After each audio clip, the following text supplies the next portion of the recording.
Hey guys, welcome to Henry's channel. In this video I'm going to show you how you can fix this error. Basically this is not error, this is a warning message for app installation in Windows 11. So all you have to do is go to Microsoft Defender, go to apps and browser control, and from here make sure that this smart app control is turned off, and after that you have to find the reputation based protection. You also have to turn it off. Let me just show you how you can do that. Simply go there, turn off check apps and files. Also turn off all the other options enabled here.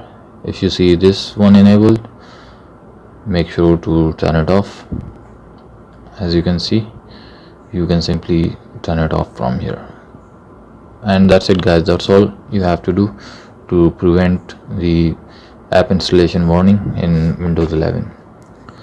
So guys, that's all in this video. Make sure to leave a thumbs up and sub the channel. Bye for now.